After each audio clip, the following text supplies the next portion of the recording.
Clifford mengatakan pada saat konferensi pers pertama dia, bahwa dia akan bermain dengan formasi 4-3-3. Oke. Itu artinya berbeda dengan formasi Sintayong yang biasa bermain dengan 3-4-3. Ya. Ketua Umum PSSI bilang 3 pemain naturalisasi baru sudah didaftarkan. Iya. Bagaimana Anda lihat potensi 3 pemain baru ini? Apakah sudah bisa mengisi skuad inti atau Patrick Kluivert nggak mau ngambil resiko dulu untuk pertandingan melawan Australia nanti? Iya, bukan tanpa alasan kalau tiga Hmm. pemain ini dalam tanda petik dikebut ya prosesnya ya. Itu bukan Oke. tanpa alasan. Pasti ada alasannya. Saya pikir kita semua sudah pernah mendengar Kluivert mengatakan pada saat konferensi pers pertama dia, bahwa dia akan bermain dengan formasi 4-3-3. Oke. Itu artinya berbeda dengan formasi Sintayong yang biasa bermain dengan 3-4-3. Nah, salah satu konsekuensi kalau bermain dengan 4-3-3, di lini pertahanan itu aman. Karena Hmm. pemain seperti Miss Hilher, Jai Ijes, Kevin Dix, Verdong, itu di klubnya main 4-3-3. Jadi aman. Hmm. Lini pertahanan berubah dari 3 jadi 4 itu aman. Ya. Yang jadi masalah mungkin di tengah, sedikit masalah sebetulnya. Hmm. Karena kalau kita bermain dengan 3-4-3, kita cukup punya 2 gelandang tengah. 2 gelandang lain adalah back sayap. Ya. Tapi kalau 4-3-3, maka kita pakai 3 gelandang. 1 Oke. holding midfielder, pemain jangkar, 2 Hmm. gelandang serang. Nah, Oke. jadi 2 gelandang serang itu kita sudah punya Ivar Jenner, sudah punya Tom Hai, ada Marcelino juga. Tapi gelandang jangkarnya tidak ada. Hmm. Yang karakternya murni seorang defensive midfielder itu nggak ada selama ini. Makanya Joey Pelupesi itu kan agak dikebut prosesnya. Karena dia Oke. inilah calon pemain yang mengisi posisi defensive midfielder. Kalau di Benar-benar depan murni mungkin defensive tergantung. midfielder ya. Betul. Ya. Nah, ini yang prosesnya akhirnya dikebut.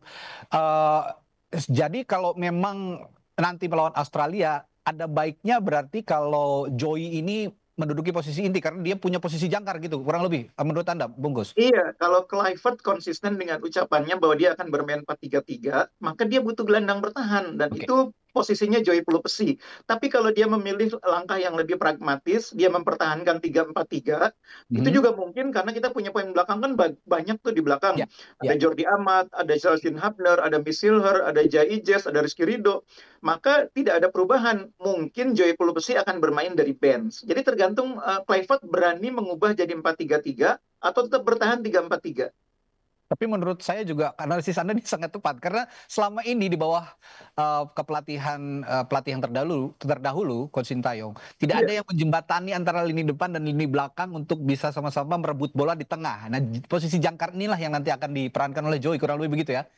iya, betul. Kadang-kadang memang Nathan Chuaon dimainkan di situ gitu ya. Ya. Tapi Nathan itu bukan seorang defensive midfielder murni, dia seorang back Hmm. kiri. Ya. Makanya Sintayong tuh sekuatnya salah satu titik lemahnya itu nggak punya defensive midfielder yang Oke. murni.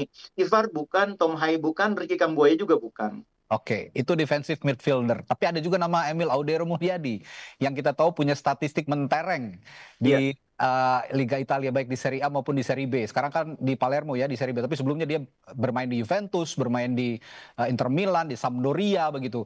Jika di head to head kan dengan Martin Paes yang selama ini juga di timnas Indonesia tidak buruk-buruk juga sebenarnya Iya. performanya. Bagaimana kira-kira, Bungkus?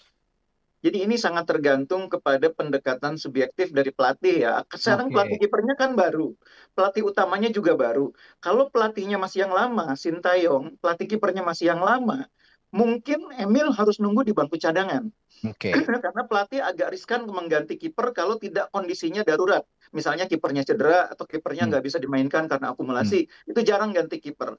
Tapi sekarang kan pelatihnya baru, pelatih kiper baru, pelatih utama juga baru, Oke. maka persepsi dia tentang kemampuan Pas dan kemampuan Emil Audero itu masih sama-sama, itu masih 50-50.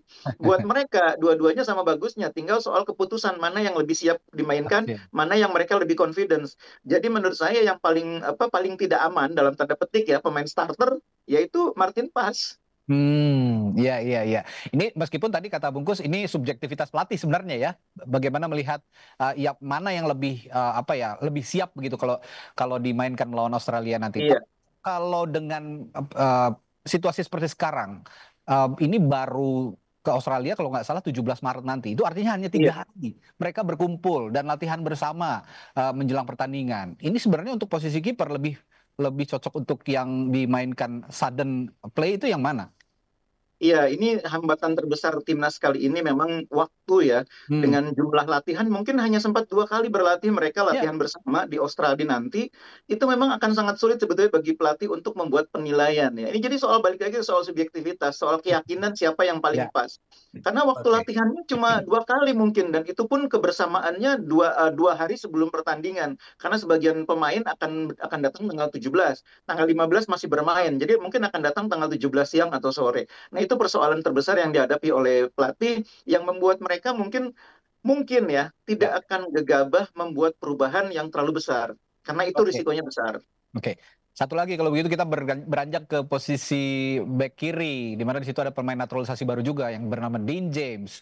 Di sisi yang sama di posisi yang sama ada nama Calvin Verdong yang juga punya statistik bagus di timnas lah sejauh ini. Bagaimana nih bungkus analisisnya? Jangan lupa di sana masih ada Sen Patinama, Itu masih dia. ada Justin nama Patinama dua juga. Pratama Arhan, Nathan Iya. Chuaon. Jadi memang itu salah satu posisi yang mungkin nanti akan ada pemangkasan ya. Tidak mungkin posisi itu dimainkan oleh 5 orang. Hmm. Depan juga mungkin akan ada pemangkasan. Tapi dengan absennya Egy, mungkin depan itu ada kemungkinan pemangkasannya potensinya berkurang. Tapi back kiri jelas akan ada pemangkasan. Nah, menurut saya James itu karakter bermainnya kurang lebih sama seperti Verdong. Jadi dua-duanya Oke. bisa saling bergantian. Boleh jadi Verdong didorong untuk lebih ke depan ya, James yang main di belakangnya, atau sebaliknya James yang lebih ke depan. Tapi kalau menurut saya melawan Australia ini kan kita sangat mungkin bermain lebih lebih defensif ya, Ya. lebih menunggu, tidak akan seofensif kalau main di Jakarta. Hmm. Karena itu mungkin salah satu di antara mereka yang akan bermain, tidak mungkin dua-duanya. Di Oke. depan lebih dimainkan pemain yang berkarakter lebih seimbang menyerang dan bertahannya. Boleh jadi Hmm. misalnya Ragnar, boleh jadi Ya. misalnya pemain yang lain lah, Rafael Strike juga mungkin, atau Oke. siapapun. Oke. Nah, tadi sempat disinggung juga nih sama Bungkus. Ngomong-ngomong soal Ragnar Oratmangun, katanya juga diragukan akan tampil. Kabar terakhir gimana sih, Bung? Iya, memang kondisinya tidak terlalu bagus ya, terutama Hmm. karena memang secara keseluruhan dia itu di klubnya kan menit bermainnya tidak sebanyak pemain-pemain yang lain. Nah, Oke. ini juga pertanyaan bagi Kluivert. Ragnar ini kan termasuk pemain reguler di zamannya Sintayong ya. Ya, betul. Sementara Kluivert ini pendekatannya kan kalau pemain itu main di tim nasional, di klub pun harus main supaya match fitness-nya itu Oke. terjaga, bukan sekedar bugar aja, tapi Oke. match fitness, bugar secara permainan. Itu kan berbeda dengan Oke. bugar hasil latihan. Nah, itu yang mungkin menjadi salah satu alasan kalau Ragnar itu nanti tidak jadi starter, argumennya pasti karena itu. Oke, terakhir sedikit saja singkat. Untuk Ole Romani, ini kan akan menjadi panggung pertamanya dia di timnas Indonesia. Kira-kira Kluivert punya kans untuk memainkan Ole Romani? Keuntungannya dia ini kan bisa dibilang striker murni satu-satunya. Yang Ya. lain itu tidak ada yang betul-betul striker murni. Hmm. Jadi peluang dia dimainkan tuh lebih besar dibanding Oke. semua pemain baru yang lain. Ini yang justru Ole yang punya peluang paling besar ya, Bungkus ya. Iya, betul. Dimainkan jadi starter melawan Australia nanti. Menarik. Kita akan terus tunggu. Mudah-mudahan persiapan 3 hari ini menjadi persiapan yang optimal untuk melawan Amin, Australia amin. yang sudah bertahun-tahun bersama ya dibandingkan Iya. skuad-skuad yang kita susun sekarang berkumpul dengan hanya waktu 3 hari. Baik, terima kasih Bung Gusnaini.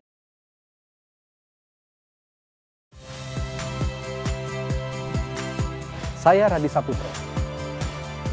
Saksikan program-program Kompas TV melalui siaran digital, pay TV dan media streaming lainnya.